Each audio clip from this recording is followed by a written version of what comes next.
Hello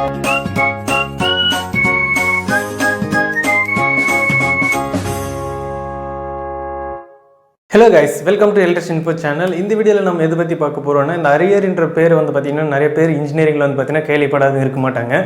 அதாவது single Arrear இருக்கிறவங்க பாத்தீங்கன்னா ரொம்ப மினிமம் தான் இருப்பாங்க. ஆனா மேக்ஸिमम வந்து பாத்தீங்கன்னா 2 3 4 5 6 7 8 இப்படி பாத்தீங்கன்னா இன்ஃபினிட்டி மாதிரி வந்து பாத்தீங்கன்னா ஒரு 20 30 40 Arrear வரைக்கும் பாத்தீங்கன்னா ஆல் சப்ஜெக்ட் Arrear வெச்சவங்க கூட இன்ஜினியரிங்ல இருக்காங்க. பட் அவங்க எல்லாம் வந்து பாத்தீங்கன்னா சில ட்ரிக்னால வந்து பாத்தீங்கன்னா கிளியர் பண்ணிருப்பாங்க. சில பேர் வந்து பாத்தீங்கன்னா லக்னால வந்து பாத்தீங்கன்னா கிளியர் பண்ணிருப்பாங்க. நம்ம Arrear வந்து எப்படி கிளியர் பண்ணலாம் அத பத்தி கொஞ்சம் எனக்கு தெரிஞ்ச ஒரு சின்ன டிப்ஸ் தான் உங்களுக்கு கொடுக்க போறேன். மறக்காம இந்த வீடியோவை ஸ்கிப் பண்ணாத பாருங்க, உங்களுக்கு நிறைய இன்ஃபர்மேஷன் வந்து கிடைக்கும். நம்ம சேனலுக்கு இப்போதான் வரீங்கன்னா முதல்ல சப்ஸ்கிரைப் பண்ணிக்கங்க. சப்ஸ்கிரைப் பண்ணிட்டு ஆல் செலக்ட் பண்ணிக்கங்க. இனிமேல் நம்மளோட சேனலோட நோட்டிஃபிகேஷன் உங்களுக்கு உடனுக்குடனே வரும்.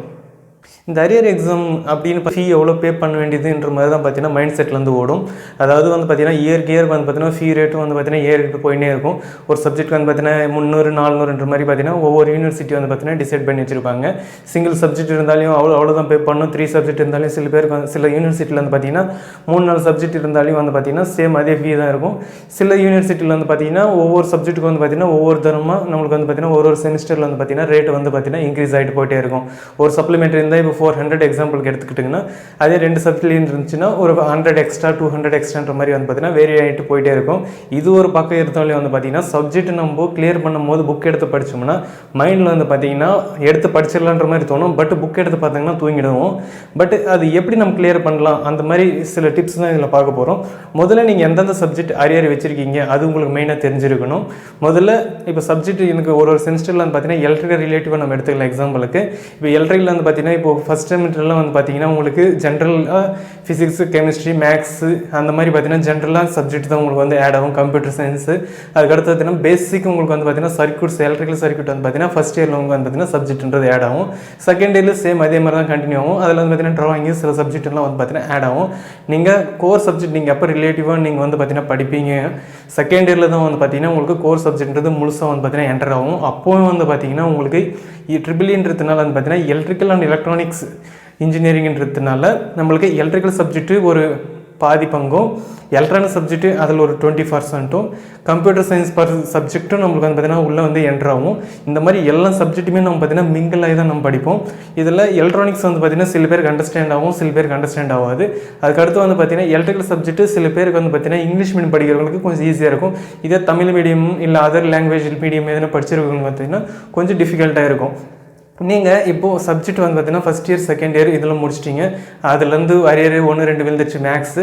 இப்போ கோர் சப்ஜெக்ட்டுக்குள்ளே நீங்கள் வந்து என்டர் ஆகிட்டீங்க. இப்போ என்டர் ஆகிட்டு பின்னாடி வந்து பார்த்தீங்கன்னா உங்களுக்கு கோரில் வந்து பார்த்தீங்கன்னா 2-3 Arrear விழுந்துச்சு. அதாவது ஃபஸ்ட் செமிஸ்டரில் ஒரு 2 Arrearம் செகண்ட் செமிஸ்டரில் அதுக்கு அடுத்தது பார்த்தீங்கன்னா 2-1 2-2 2-3 இந்த மாதிரி பார்த்தீங்கன்னா நம்மளுக்கு என்டர் ஆகிட்டு போயிட்டே இருக்கும். நம்ம அதில் சப்ஜெக்ட்டில் Arrear விழும்போது வந்து பார்த்தீங்கன்னா உங்களுக்கு ஃபஸ்ட்டு சப்ஜெக்டோட நேம் வந்து பார்த்தீங்கன்னா கிளாரிட்டி கிடைக்கணும். இப்போ எக்ஸாம்பிளுக்கு வந்து பார்த்தீங்கன்னா ஏசி மிஷின் நம்ம எடுத்துக்கிட்டோம்னா ஏசி மிஷினில் என்னென்ன ஒர்க் ஆகும், அதுக்கடுத்து வந்து பார்த்தீங்கன்னா டிசி மிஷினில் என்னென்ன ஒர்க் ஆகும், இதை பற்றி உங்களுக்கு ஓவரால் ஐடியான்றது ஒன்று வேணும். இப்போ ஏசி மிஷின்லாம் வந்து பார்த்தீங்கன்னா நம்ம வீட்டில் ஒர்க் ஆகிற எல்லாமே வந்து பார்த்தீங்கன்னா ஏசி டிவைசஸ் தான். நம்மளுக்கு ஒரு லைட் இருக்கட்டும், டியூப் லைட்டாக இருக்கட்டும், டிவி இருக்கட்டும், இதெல்லாம் வந்து பார்த்தீங்கன்னா ஏசி வந்து பார்த்தீங்கன்னா நம்ம இன்புட் சப்ளை கொடுக்குறோம். பட் அதுக்குள்ளே இருக்கிற காம்போனெண்ட்லாம் வந்து பார்த்தீங்கன்னா நம்மளுக்கு டிசி காம்போனெண்ட், இதெல்லாம் எலக்ட்ரானிக்ஸ்குள்ளே வந்துடும். இந்த மாதிரி சில பேசிக் ஐடியா வந்து பார்த்தீங்கன்னா நீங்கள் தெரிஞ்சு வச்சுக்கணும். அப்போ தான் வந்து பார்த்தீங்கன்னா ஒரு சப்ஜெக்ட் வந்து கிளியர் பண்ணுறதுக்கு நம்மளுக்கு ஈஸியாக இருக்கும். அதுக்கடுத்து 2வது ஸ்டெப் நம்ம வந்து பார்த்தீங்கன்னா ஒரு சப்ஜெக்ட் மெயினாக வந்து பார்த்தீங்கன்னா இதில் EMFன்னு சொல்லிவிட்டு எலக்ட்ரோ மேக்னெட்டிக் ஃபீல்டுன்ற ஒரு சப்ஜெக்ட்டும் ரொம்ப டிஃபிகல்ட்டாக இருக்கும். DSP இதெல்லாம் சிக்னல் ப்ராசஸிங் இதெல்லாம் சப்ஜெக்ட்லாம் கொஞ்சம் பார்த்தீங்கன்னா ரொம்ப டிஃபிகல்ட்டாக இருக்கும். இதெல்லாம் நம்ம எப்படி கிளியர் பண்ணணும், நீங்கள் முதல்ல வந்து பார்த்தீங்கன்னா ப்ரீவியஸ் கொஷின் பேப்பரை கொஞ்சம் டவுன்லோட் பண்ணி வச்சுக்கோங்க. ஒரு 2 to 3 years இன் பிட்வீன் இருக்கிற கொஷின் பேப்பரை வந்து டவுன்லோட் பண்ணி வச்சுக்கோங்க. எப்படி நம்ம வச்சுருக்க மாட்டோம்.